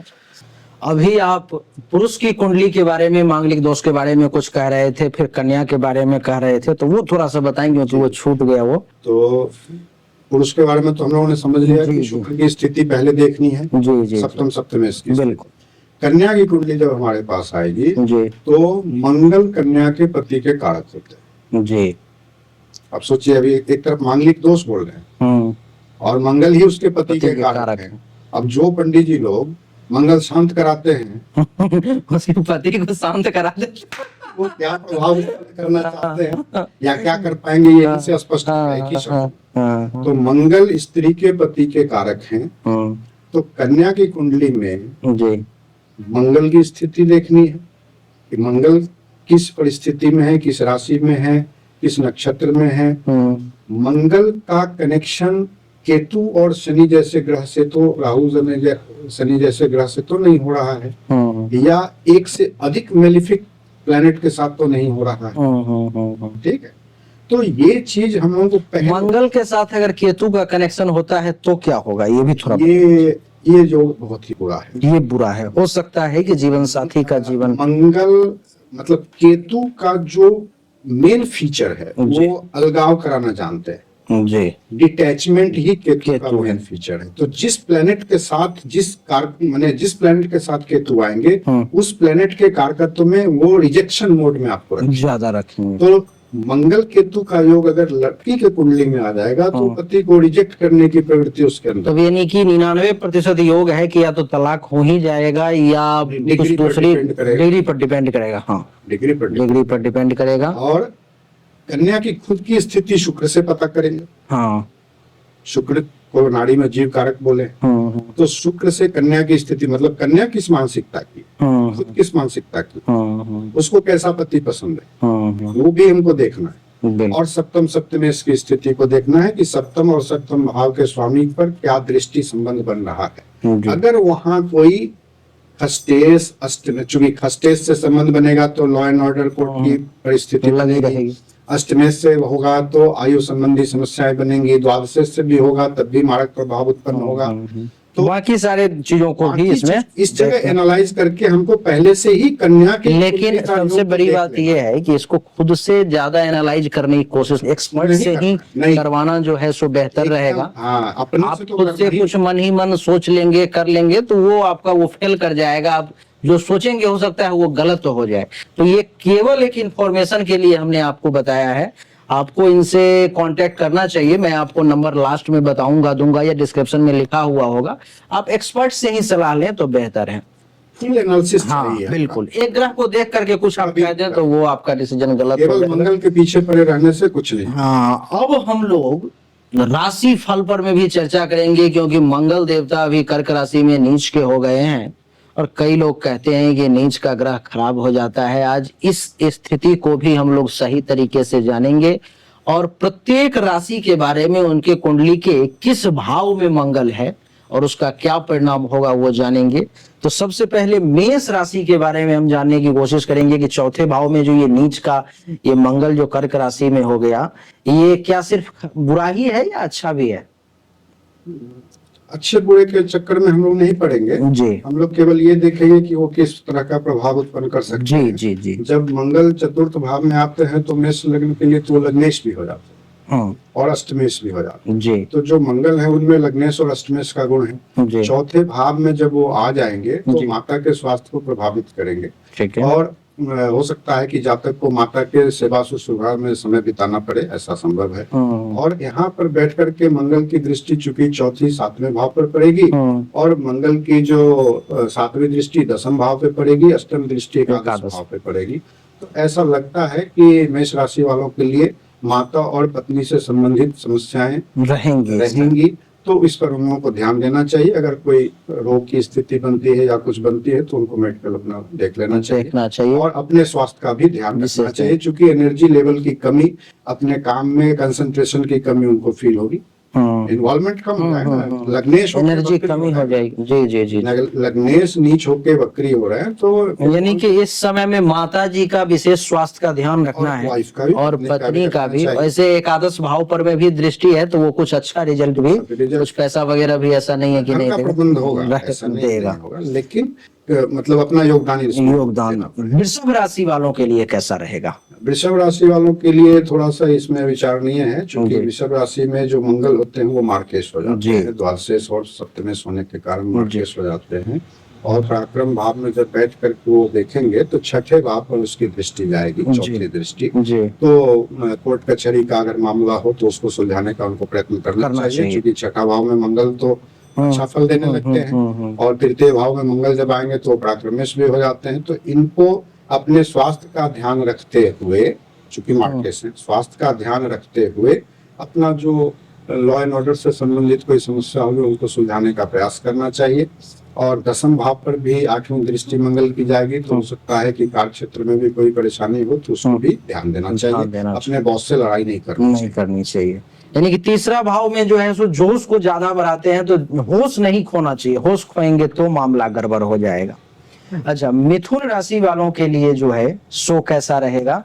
मिथुन राशि वालों के लिए कुंडली के मिथुन राशि में तो मंगल की स्थिति जो है वो ठीक ठाक है, क्योंकि एकादशेश और षष्ठेश होकर के मंगल हैं और द्वितीय भाव में बैठे हैं। तो इनको अपने खान पान और बाकी चीजों का ध्यान रखना चाहिए, व्यवहार का ध्यान रखना चाहिए। बोलने के कारण, कटु भाषा के कारण इनको वाणी पर थोड़ा विशेष काबू रखना चाहिए, बाकी इनको कोई विशेष परेशानी नहीं है ना। कर्क राशि वालों के लिए विशेष विचारणीय है, चूंकि कर्क राशि में तो लग्न में ही मंगल बैठे हुए हैं और मंगल यहाँ पे पंचमेश है और दशमेश है। तो कर्क राशि वालों के लिए मंगल योग कारक हो जाता है। जी। और योग कारक होकर के लग्न में बैठ करके वो चतुर्थ भाव, सप्तम भाव, अष्टम भाव को देख रहे हैं, तो इनको मिक्स रिजल्ट मिलेगा। चूंकि योग कारक होके अगर ये वक्री नहीं होते तो शुभ रिजल्ट दे देते, तो कमाल कर देते। हाँ, लेकिन अभी चूंकि वक्री है तो फल में थोड़ी कमी हो जाएगी। तो इनको गुस्सा पर में थोड़ा सा काबू लगता है कि मस्तक पर बिल्कुल करना चाहिए। पत्नी के साथ अगर कोई विवाद चल रहा है तो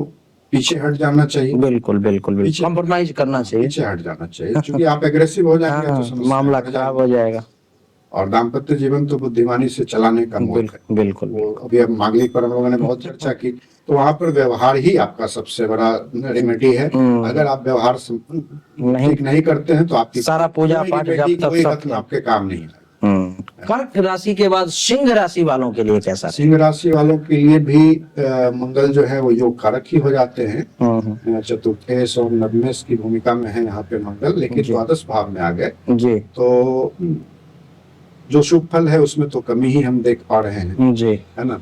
मंगल द्वादश भाव में है तो भोग विलास के प्रति थोड़ी उनकी रुचि बढ़ेगी ज्यादा, जिसमें थोड़ा मेलिफिक इफेक्ट बन सकता है। गलत तरीके से भोग करना, तो थोड़ा अपने पर नियंत्रण रखें, चरित्र पर में विशेष नियंत्रण रखें। और कोई विशेष बात नहीं है। आठवीं दृष्टि द्वादश भाव से पत्नी भाव पर जाएगी, तो पत्नी का ध्यान रखें। जीवन साथी का विशेष ध्यान रखें, पुरुष हो या महिला, अपने हिसाब से जीवन साथी का विशेष ध्यान रखें।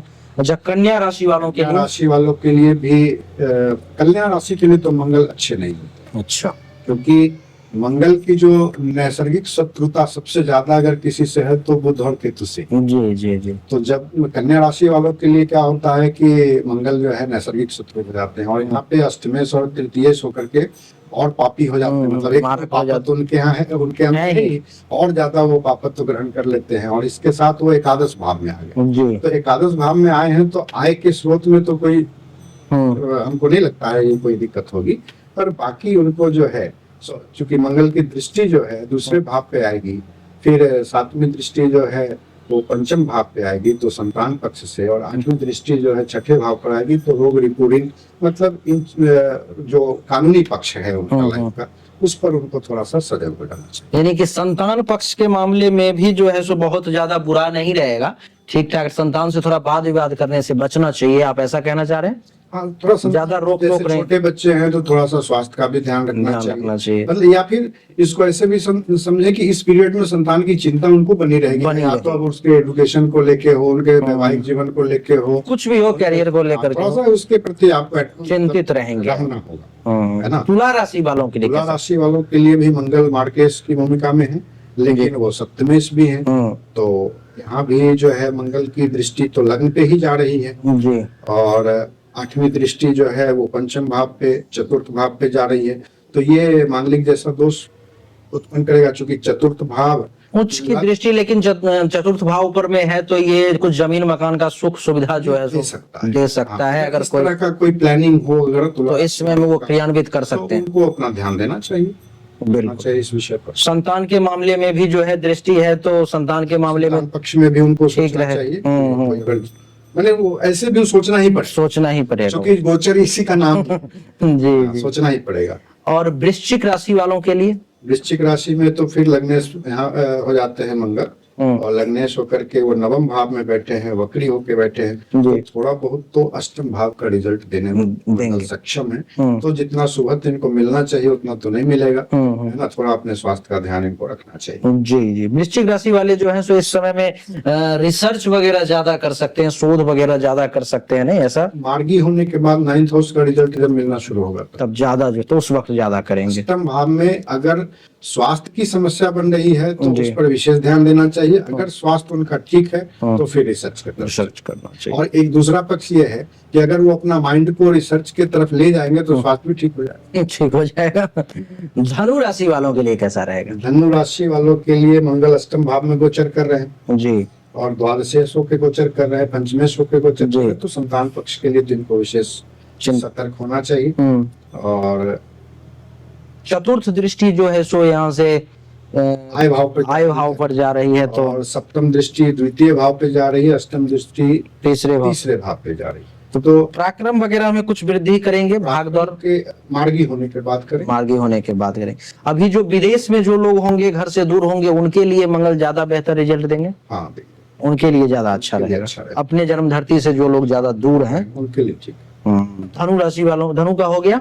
मकर राशि वाले जो हैं उनके तो सप्तम भाव में ही मंगल गोचर कर रहे हैं जी, तो ये मांगलिक जैसा ही परिस्थिति उत्पन्न कर रहे हैं, तो दाम्पत्य जीवन को लेकर के सतर्क होना चाहिए। 7 जून तक पति पत्नी में टेंशन, तनाव, लड़ाई झगड़ा की स्थिति उत्पन्न हो सकती है, सावधान रहना चाहिए, वाद विवाद से बचना चाहिए, पारिवारिक सुख शांति को ज्यादा महत्व दें, है ना, बाकी चीजों को कम महत्व दें। जी जी, है ना। तो यही रिमाइंड करना चाहेंगे। कुंभ राशि वालों के लिए तो मंगल छठे भाव में है, छठे भाव का गोचर जो है उतना बुरा नहीं माना गया है, लेकिन मंगल चूंकि नीच राशि में है तो जो ऊर्जा इनकी होनी चाहिए, एक्टिव जितना होना चाहिए उतना मंगल अभी एक्टिव है नहीं। तो उस स्थिति में कुंभ राशि वालों के लिए अच्छा ही रहेगा, चूंकि वक्री होने से पंचम भाव का कुछ फल वो ग्रहण करेंगे, छठे भाव का फल भी अगर देते हैं तो दुश्मनों से थोड़ा सा जो है सावधान रहना है, या दुश्मन पर विजय प्राप्त कर लेंगे? नहीं, मंगल कमजोर है तो थोड़ा सावधानी होना चाहिए, सावधान थोड़ा सा। लड़ाई से ऐसे कुंभ लग्न वाले लड़ाई करेंगे भी नहीं सामने झांक करके। तो इसमें में दुश्मनों से थोड़ा सा सावधानी भी बरतें। और छठे भाव में है तो हो सकता है पेट से संबंधित कुछ परेशानी दे, संभव है, तो इसका थोड़ा सा विशेष ध्यान रखें, पेट का स्वास्थ्य का विशेष ध्यान रखें तो ज्यादा अच्छा रहेगा। मीन राशि वालों के लिए मंगल जो कारक हो जाते हैं, पंचम भाव में है, तो मार्गी होने के बाद तो अच्छा रिजल्ट जरूर देंगे, लेकिन जब तक वक्री हैं तब तक जो है सो रिजल्ट रहेगा, लेकिन ठीक ही रहेगा, ठीक ठाक रहेगा, ज्यादा परेशानी त्रिकोण से गोचर हो रहा है, शुभ भाव से गोचर हो रहा है, शुभत्र लिए हुए हैं। पंचम भाव में मीन राशि वालों के लिए आ रहे हैं मंगल, तो जुआ सट्टा लॉटरी की तरफ ध्यान जा सकता है, तो उससे थोड़ा बचना चाहिए, नहीं तो नुकसान हो सकता है। नहीं, हाँ, नहीं करना चाहिए। ये देखिए, ये तो हम लोग एक मतलब पंडित की भूमिका में है, तो हम लोग किसी को भी सलाह भी नहीं दे सकते, परामर्श नहीं दे सकते हैं कि आप जो अनैतिक, हाँ बिल्कुल उसके लिए हम, लेकिन जो लोग इसमें कर रहे हैं उन लोगों को भी अभी 7 जून तक सावधान रहना चाहिए। अच्छा, इस मंगल का जो निगेटिव प्रभाव जो कुछ हल्का फुल्का तो अभी नीच का है और अपने ऊर्जा में नहीं है, तो सब पर पड़ेगा, तो इससे बचने के लिए क्या उपाय, जो सबसे बेहतरीन उपाय आप बता सकते हैं? सबसे मंगल से बचने का जो सबसे बढ़िया उपाय, जो पीछे भी हम लोगों ने चर्चा की है, अपने व्यवहार पर नियंत्रण रखें, क्योंकि ये आपको दिक्कत कहाँ से देते हैं? आपको अपनी ऊर्जा का सही जगह पे यूज नहीं करने देंगे। मंगल आपको कहाँ प्रभावित कर सकते हैं? आपके अंदर जो एनर्जी है उसको गलत जगह पे जब आप यूज करेंगे तो गलत रिजल्ट रिजल्ट कहते हैं कि जो जोश में होश खो देने वाली बात वही तो जो है आपको यहाँ पे अब यही इसी जगह हमने कहा था कि बुध और गुरु की स्थिति ही डिसाइड करेगी कि मंगल कितना इनको वैसे राशि फल जो है जो मोटा मोटा होता है इसको बहुत ज्यादा कुंडली और राशि फल में आकाश जमीन का अंतर है। जब मेरी व्यक्तिगत राय मैंने अनेक मित्रों ने कहा कि आप राशि फल बोला करें, पर पता नहीं क्यों हम इसमें, क्योंकि स्थूल फलादेश है ना, ये एक्यूरेट हो नहीं पाता, ये एक्यूरेट हो ही नहीं सकता है, क्योंकि हम एक ग्रह को लेकर के बात कर रहे हैं अब बाकी के भी तो ग्रह हैं। हमारे जीवन में सभी ग्रहों का हर वक्त फल मिलता है, बिल्कुल पूरे 9 के 9 ग्रह हर वक्त चालू है। जैसे अभी हम लोग जैसे ये पॉडकास्ट कर रहे हैं तो अभी शरीर के रूप में मंगल उपस्थित है, बुद्धि के रूप में बुध उपस्थित है, ज्ञान के रूप में गुरु उपस्थित है ना, राहु मीडिया के रूप में उपस्थित है, करवा रहा है, कैमरा का यूज कर रहे हैं, इसको तकनीक का सहारा ले रहे हैं। केतु अभी हम लोग आध्यात्मिक ज्ञान भी इसके साथ साथ बांट रहे हैं। केतु एक ग्रह जो है, चंद्रमा मेरा मन इसमें लग रहा है, सूर्य मेरी अंतरात्मा इसमें शामिल है, बिल्कुल है ना। तो बिना 9 के 9 प्लेनेट जब एक्टिव होते हैं ना तभी आप कोई काम कर पाते हैं। एक एक एक्टिविटी, इवन कि आप सो के जगेंगे भी तभी जब 9 के 9 प्लेनेट आपके पक्ष में काम करें, नहीं तो आप सो ही रहेंगे। बिल्कुल सही बात है ना। तो इसीलिए कभी भी कर्म के कारक शनि है, जब तक हम काम करवा रहे हैं ये भी काम ही है। बिल्कुल तो जब तक 9 के 9 प्लेनेट हमारे कॉम्बिनेशन में जब अपना फल देते हैं, कोई भी एक प्लेनेट का फल कभी नहीं मिलता है। तो कभी भी मैं दर्शकों से आग्रह करूंगा कि राशिफल के चक्कर में बहुत ज्यादा उसको सीरियस ज्यादा ना लें। वो आप मतलब कनेक्ट कर सकते हैं, लेकिन कुंडली और इसमें तो आकाश जमीन का अंतर है ना। फलित राशिफल से नहीं मिलता, कभी नहीं। और दर्शक लोग भी अपने जीवन में बिल्कुल अनुभव करते हैं। सही बात। हम तो कई लोगों को देखे हैं जब निजी बातचीत होती है तो सुनते तो हैं लेकिन मिलता सही बात। तो कैसे मिलेगा? सही बात। आप केवल चंद्रमा को देख रहे हैं और मंगल को देख रहे हैं। बिल्कुल कैसे मिलेगा? सवाल ही नहीं है। तो ये आज की हमारी चर्चा थी, जो बड़ी विशिष्ट चर्चा हुई। वैसे चर्चा समाप्त करने की इच्छा तो नहीं है, लेकिन समय की अपनी बाध्यता है, सीमा है, और बहुत लंबी चर्चा भी थोड़ी सी वो हो जाती है। तो आप लोग जो भी इनके चर्चा को सुन करके, मुझे नहीं लगता कि कोई भी ऐसा व्यक्ति हो जो प्रभावित ना हुआ हो, क्योंकि हर एक बात जो हुई है व्यवहारिक हुई है, पॉइंट टू पॉइंट हुई है, ऑथेंटिक वैज्ञानिक तरीके से बातचीत हुई है, टेक्निकल पॉइंट आपको बताया गया है। तो आप में से जो भी लोग अपनी जन्म कुंडली का बहुत एनालिसिस बृहद तरीके से करवाना चाहते हैं, जानना चाहते हैं, सूक्ष्म तरीके से जानना चाहते हैं, गहराई में पहुंचना चाहते हैं, तो आप इनसे जरूर संपर्क कर सकते हैं। मैं इनका नंबर नीचे डिस्क्रिप्शन में भी दे दूंगा और प्रयास करूंगा कि यहाँ पर स्क्रीन पर भी आपको शो करे। आप एक बार संपर्क करके देखें, मुझे लगता है कि आप संतुष्ट हो करके ही और एक बार जुड़ जाएंगे तो फिर जुड़े ही रह जाएंगे। आपका बहुत बहुत स्वागत हमारे साथ। आप कुछ कहना चाहेंगे अंतुन? बात को समाप्त करने से पहले जी एक जो फाइनल मैसेज जो हम लोग देना चाहेंगे दर्शकों को, ये है कि मांगलिक दोष को लेकर के बहुत ज्यादा पजेसिव होने की जरूरत नहीं है। आपको बहुत घबराने की जरूरत नहीं है। आप अपने एनर्जी को यदि मेंटेन करना सीख लिए हैं, जीवन में संतुलन का महत्व समझ रहे हैं, कंप्रोमाइज करने की आवश्यकता को अगर समझ रहे हैं, तो आपको मांगलिक से घबराने कुछ नहीं बिगाड़ पाएगा मंगल आपका। मेरे कुंडली में खुद ही मांगलिक और मांगलिक योग है। मेरी कुंडली मिला के विवाह नहीं हुआ, लेकिन एक चीज जरूर है कि मंगल अपनी दशा में अपने गोचर में फलित तो जरूर देते, लेकिन आपको अपने बुद्धि विवेक का आपको क्या दिक्कत आएगी? केवल आप आवेश में गलत निर्णय लेकर के ही अपने जीवन को नरक बनाएंगे, कर सकते हैं, है ना। तो आपको केवल वहीं पे, आप जहां पे देखेंगे कि अब वहां पे वो थ्रेशोल्ड क्रॉस कर रहा है, वहीं पे आपको ब्रेक लगाने की जरूरत है। वहां बुद्धि का काम है, वहां पर गार्जियन का काम है, वहां पे गार्जियन का काम है। हम लोग अभी मांगलिक दोष से जो भी समस्याएं अभी नवयुवक लोगों को हो रही है, उसमें सबसे बड़ा कारण क्या है कि नवयुवक लोगों ने अपने से बड़ों की बात को सीखना समझना छोड़ दिया है। तो जैसे ही हम बड़ों की बात नहीं सुनते हैं ना, तो 9th हाउस हमारा इनएक्टिव हो जाता है। अच्छा।